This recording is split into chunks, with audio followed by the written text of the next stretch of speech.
ఇప్పుడు ఇందులో అడిగినటువంటి మంత్రి గారు మీ నా సూచన ఏంటంటే మీకు క్వశ్చన్ లో ఏమైతే ఉందో అదే అంతే అంతే అంతే ఆయన క్వశ్చన్ ఆయన క్వశ్చన్ కి సంబంధం అందరికంతే కాదు అందరికంతే నేను అడగ ఆయన క్వశ్చన్ కి సంబంధం లేనిటువంటి మాట్లాడారు అధ్యక్ష. ఇది క్వశ్చన్ ఎవరు ఆయన 3 క్వశ్చన్లు వేశారు. ఆయన అడిగినటువంటి క్వశ్చన్ ఈ 3 క్వశ్చన్లో లేదు అధ్యక్ష. లేదు ఇక్కడ ఏదైతే నగర ఇతర రాయలసీమ ఎత్తిపోతల పథకాలు ఎప్పటిలాగా పూర్తి చేస్తారన్నారు. అంటే ఆయన రాయలసీమ ఎత్తిపోతల పథకానికి ఇతర ఎత్తిపోతల పథకాలకి తేడా తెలియలేదు అధ్యక్ష. దయవుంచి కొంచెం స్టడీ చేసుకుని క్వశ్చన్ ఎవరికి రావాలని అడుగుతున్నాం అధ్యక్ష.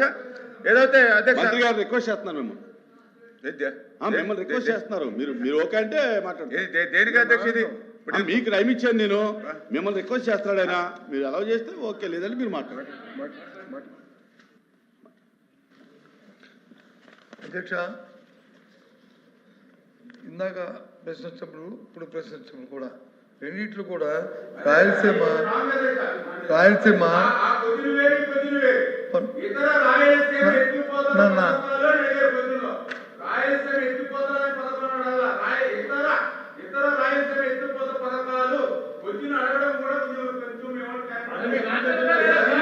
అధ్యక్ష అధ్యక్ష అధ్యక్ష అధ్యక్ష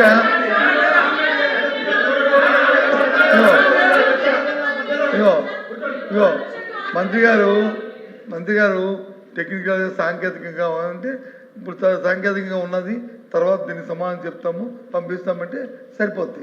దానికి అభ్యంతరం లేదే.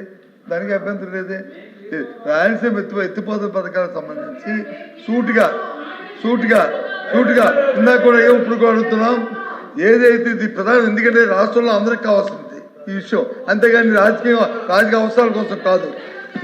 ఎవరైతే శాసనసభ సాక్షిగా తెలంగాణ ముఖ్యమంత్రి రేవంత్ రెడ్డి గారు ఏదైతే అంశాన్ని లేవనెత్తారో, రాయలసీమ ఎత్తిపోతల పథకాన్ని నేను చెప్తేనే చంద్రబాబు నాయుడు ఆపారన్నారు. అది వాస్తవా కాదా? అది వాస్తవా చెప్పండి. వాస్తవం అవుతుంది. ఒకటి. రెండు గౌరవ మంత్రి గారిని మీ ద్వారా అడుగుతున్నాం, ఈ పథకాన్ని మళ్ళీ ఎప్పుడులో ప్రారంభించి ఎప్పుడులో పూర్తి చేస్తారో దయచేసి మీరు సమాధానం ఉంటే చెప్పండి, లేకపోతే సమాధానం పంపించండి. అది ఈ రెండు కూర్చొని ఎందుకండి డైరెక్ట్గా అడుగుతున్నారు. అది నాకు కావాల్సింది రాయలసీమలో ఎవరైతే తెలంగాణ ముఖ్యమంత్రి రేవంత్ రెడ్డి గారు శాసనసభ సాక్షిగా చంద్రబాబు నాయుడు గారు నాకున్న సన్నిహితంతో స్నేహంతో దీన్ని ఆపమన్నా అని చెప్పారో అది వాస్తవమా కాదా? అది ముందు చెప్పండి. రెండోది ఎప్పుడు ప్రారంభిస్తారు, ఎప్పుడు? ఎందుకంటే ఆయనే చెప్పారు అధ్యక్ష, ఆయనే చెప్పారు. ఎవరు జగన్మోహన్ వచ్చి ఎంత సాయం చేశారు, ఎంత ఖర్చు పెట్టారు, ఇన్ని ట్రిబ్యునల్ వచ్చి వినండి, మరి వినండి చెప్తాను. నేను చెప్పకపోతే తప్ప అది ఓపిక లేపుతారుగా. ఆయన వచ్చి మా ట్రిబ్యునల్ వచ్చి ఆయన ఫైన్ వేసింది, ఆయన వచ్చి ఆపారు, ఇవన్నీ చెప్పారు. అంటే అప్పుడున్న ప్రభుత్వం ఎన్ని అడ్డంకులు వచ్చినా, ఎన్ని ట్రిబ్యునల్ గొడవలు వచ్చినా, ఏదైనా ఆ ఇంట్రెస్ట్తో పని చేయాలన్న తపంతోనే ఆయన కార్యక్రమం చేశారు. కానీ ఆ ముఖ్యమంత్రి వచ్చి ఈ ముఖ్యమంత్రి గారిని ఆపాదిస్తూ మా ఎదుర్కొన్న సేవ అనుబంధాలతో ఈ కార్యక్రమం ఆపారని చెప్పాడు. దయచేసి దానికి వివరణ వ్యవస్థగా మంత్రి గారు ఉంటే సమాధానం చెప్పండి, లేకపోతే తర్వాత చెప్తారని చెప్పాలండి. కానీ అడుగుతుంది అది. ప్లీజ్ మంత్రి గారు. ధన్యవాదాలు అధ్యక్ష. ఇప్పుడు గౌరవ సభ్యులు అడిగినటువంటి ప్రశ్నకు ఎంత సమయమైనా సరే మేము చర్చించడానికి సిద్ధంగా ఉన్నాం. రైట్ ప్లాట్ఫామ్ మీద రమ్మన్నాం. ఆల్రెడీ నిన్న రేపు కూడా దీని మీద షార్ట్ డిస్కషన్ కూడా ఉంది. వాళ్ళు వాకౌట్ చేయకుండా ధైర్యంగా వచ్చి కూర్చోమని చెప్పండి. ధైర్యంగా వాస్తవాలు విని ఓపుకుండి సమాధానం వినేంత వరకు ఉండమని కొత్త సత్యనారాయణ గారిని మీ ద్వారా కూడా రిక్వెస్ట్ చేస్తున్నాం. రేపు వాకౌట్ చేయకుండా లాస్ట్ వరకు ఉండమని చెప్పేసి అడుగుతున్నాం, కమిట్మెంట్ అడుగుతున్నాం. నెంబర్ 1. నెంబర్ 2, నేను చెప్పింది ఏంటంటే ఏదైతే ఈ క్వశ్చన్ నేననే కాదు, నిన్న మా అధికారులు కూడా అంతా కూడా ఈ క్వశ్చన్ మేము కూడా చూసాం. ఏదైతే రాయలసీమ ఎత్తిపోతల పథకం గురించి ఇంతకుముందు మాట్లాడారో దాని మీద నేను క్లారిటీ ఇచ్చాను. ఈ క్వశ్చన్లో ఇతర రాయలసీమ ఎత్తిపోతల పథకాలు అంటే రాయలసీమలో ఉన్నటువంటి లిఫ్ట్ ఇరిగేషన్స్ ఏవైతే ఉన్నాయో అవన్నీ ఇందులో వస్తున్నాయనేటువంటిది మాకు ఇచ్చినటువంటి ఆన్సర్. ఓకే, ఇప్పుడు కాకపోతే గౌరవ సభ్యులు రాయలసీమ ఎత్తిపోతల పథకం గురించే మేము ఇందులో అడిగామని చెప్తున్నారు కాబట్టి ఖచ్చితంగా దాని గురించి కూడా నేను వాళ్ళకి ఇందాక నేను చెప్పింది సరిగ్గా వాళ్ళకి గలాటా వాళ్ళు సరిగ్గా అర్థమైనట్టుగా లేదు. అందుచేత రెండవసారి మళ్ళీ వాళ్ళకి చెప్పదలుచుకున్నా ఏదైతే చాలా క్లియర్గా అలాగే అధ్యక్ష ఇప్పుడు ఏదైతే గౌరవ సభ్యులు అడిగారు అధ్యక్ష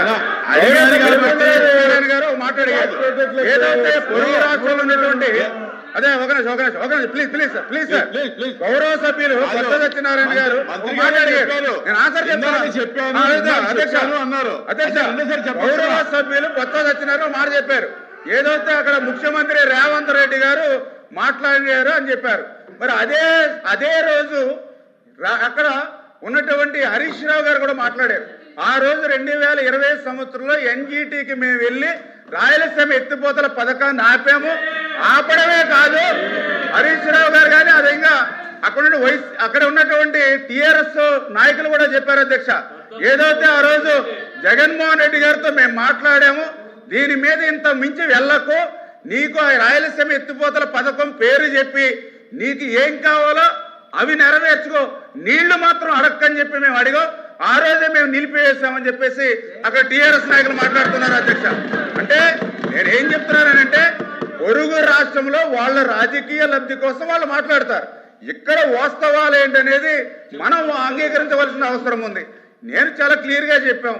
మరి బొత్స సత్యనారాయణ గారు సీనియర్ మంత్రి అయినా ఆయన కూడా 2020లో జగన్మోహన్ రెడ్డి చంద్రబాబు నాయుడు గారు ఎన్జీటీ దానికి స్టే ఆర్డర్ ఇచ్చినప్పుడు అక్కడ ఏదైతే దాని మీద 2.6 కోట్ల రూపాయలు పెనాల్టీ విధించినప్పుడు చంద్రబాబు నాయుడు గారు జగన్మోహన్ రెడ్డి ముఖ్యమంత్రి అంటే దానికి సమాధానం లేనిటువంటి పరిస్థితి. మేము ఎన్జీటీ మాకు ఆదేశాలు ఉన్నా కూడా ధైర్యంగా చేసామని చెప్తా ఉన్నాం. మరి మీరు 2021లోనే ఎంబుక్ రికార్డ్స్ ప్రకారం 900 కోట్ల రూపాయలు బిల్ చేశారు. 900 కోట్ల రూపాయలు బిల్ చేశారు 2021 ఎంబుక్ రికార్డు ప్రకారం. మరి 2022, 2023, 2024 అదే ధైర్యంగా మీరు ఎందుకు చేయలేకపోయారు? మీ సిఎస్ ని అరెస్ట్ చేస్తామని కూడా ఆ రోజు ఉన్నటువంటి ఎన్జీటీ చైర్మన్ కూడా మరి ఆ రోజు లెటర్ ఇచ్చినటువంటి పరిస్థితి అధ్యక్ష. అంటే వీటన్నిటిని దృష్టిలో పెట్టుకుని వాళ్లే 2021లో 900 కోట్ల రూపాయలు పనులు చేశారు. పనులు చేసినటువంటి ఎంబుక్ రికార్డు ఎక్కడి వరకు ఉంది? 2021. మరి అదే ధైర్యం 3200 కోట్ల రూపాయలు మీకు సమయం ఉందిగా. 2021 ఉంది, 2022 ఉంది, 2023 ఉంది, 2024 ఉంది. 4 సంవత్సరాలు మిగిలినటువంటి పని చేయకుండా ఎందుకు అప్పుడు క్లోజ్ చేశారు? అంటే ఈ రకంగా అధికారంలో ఉంటే ఒక రకంగా, ప్రతిపక్షంలో ఉంటే మరొక రకంగా మాట్లాడడం అనేది ఇటువంటి ద్వంద్వ వైఖరి అనేది కరెక్ట్ కాదు అధ్యక్ష. ఏదైతే రాయలసీమ ఏదైతే ఆ యొక్క సాగునీరు త్రాగునీరు ఇవ్వడానికి ఈ ప్రభుత్వం ఎప్పుడు కూడా చిత్తశుద్ధితో పనిచేస్తూ ఉంది. అందులో భాగంగానే ఏదైతే ఇప్పుడు జిఎన్ఎస్ఎస్ మరి సంబంధించినటువంటి ఏదైతే గౌరవ సభ్యులు అడిగారో ఆ జిఎన్ఎస్ఎస్ సంబంధించి కూడా మరి బనకచెర్ల టు గోరకల్లు, అదేవిధంగా గోరకల్లు టు అవుకు, ఇవన్నీ కూడా అవుకు టు గండికోట, ఇవన్నీ కూడా మేము ఈరోజు 80,000 క్యూసిక్ల నీరు సామర్థ్యం తీసుకెళ్లేటువంటి విధంగా ఈవేళ వైండింగ్ కానీ అదేవిధంగా లైనింగ్ పనులు కూడా ఈరోజు జరుగుతున్నటువంటి అధ్యక్ష. మరి ఇప్పుడే నేను కూడా చెప్పాను 203 టీఎంసీలు తీసుకున్నాం అధ్యక్ష ఈ ఒక్క సంవత్సరంలోనే. ఈరోజు రాయలసీమలో ఉన్నటువంటి జలాశయాలన్నీ కూడా జలకలతో ఇవాళ కలకలాడుతున్నాయి అధ్యక్ష. ఈవేళ మేము రాయలసీమ వెళ్తూ ఉంటే అక్కడ నుండి రైతులు చెప్తూ ఉన్నారు ఆ రోజు శ్రీకృష్ణదేవరాయల కాలంలో ఆ రోజు జలకలతో ఉట్టిపడేవి, మళ్ళీ ఇప్పుడు చంద్రబాబు నాయుడు గారి హయాంలో ఉట్టిపడుతున్నాయని చెప్పి ఈరోజు అక్కడ ఉన్నటువంటి చెప్తున్నటువంటి పరిస్థితి అధ్యక్ష. అదేవిధంగా ఏదైతే మెయిన్ కెనాల్ ఏదైతే ఉందో అంటే ఈ పనులన్నీ కూడా ఈవేళ ఈ యొక్క చంద్రబాబు నాయుడు గారు కూటమి ప్రభుత్వ అధికారంలోకి వచ్చిన తర్వాత ఈ పనులన్నీ జరుగుతున్నాయి అధ్యక్ష. నేను అడుగుతున్నా సూటిగా, ఆ రోజు 2014, 2019లో రాయలసీమకు మేము 12,000 కోట్ల బడ్జెట్ పెడితే 19-24 2,000 కోట్ల అధ్యక్ష. ఈ రోజు చెప్తూ ఉన్నారు. మరి దయ ఉంచి గౌరవ సభ్యులు కూడా మీరు చెప్పింది అంతా కూడా మేము విన్నాం, మేము చెప్పింది కూడా మీరు వినడానికి కూడా మీకు ఓపిక ఉండాలి. ఈవేళ మీరు రాయలసీమ గురించి మాట్లాడుతూ ఉన్నటువంటి పరిస్థితి అంటే చాలా చిత్తశుద్ధికి మరి ఎంత ద్రోహం దగా చేస్తారో అందరికీ అర్థమవుతుంది అధ్యక్ష. ఏదైతే మరి యొక్క రాయలసీమ ఇతర పథకాలు ఐడిసికి సంబంధించి 17 లిఫ్ట్లు ఇవన్నీ కూడా మేము కంటిన్యూ చేస్తామని చెప్పి తెలియజేసుకుంటూ ఈవేళ మేము అడిగిన దానికి సమాధానం చెప్పట్లేదు అధ్యక్ష. నేను సూటిగా అడిగా ఏదైతే రాయలసీమ ఎత్తిపోతలని చెప్పి ఆ రోజు 900 కోట్ల రూపాయలు మీ జేబులు నింపుకున్న మాట వాస్తవమా కాదా అంటే దానికి సమాధానం లేదు. హెచ్ఎన్ఎస్ఎస్ నుంచి జిఎన్ఎస్ఎస్ లింక్ అని చెప్పి ఏ 900 కోట్ల రూపాయలు బిల్లు పే చేసుకున్నారంటే దానికి సమాధానం లేదు. ఏదైతే ఆవులపల్లి 3 రిజర్వాయర్లు 900 కోట్ల రూపాయలు జేబులు నింపుకున్నారంటే దానికి సమాధానం లేదు. 3 ప్రాజెక్టులో 2700 కోట్ల రూపాయలు ఇలా జేబులు నింపుకున్నారు. ఒక్క చుక్క నీరు కూడా రాయలసీమకు రాలేదు అధ్యక్ష. అధ్యక్ష ఫైనల్ గా ఒకటే మాట్లాడుతూ క్లోజ్ చేస్తున్నాను అధ్యక్ష. క్లోజ్ చేస్తున్నా.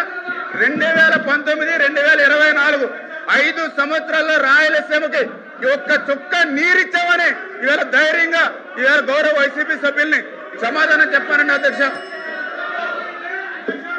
ప్లీజ్ కూర్చోండి. ప్లీజ్ కూర్చోండి.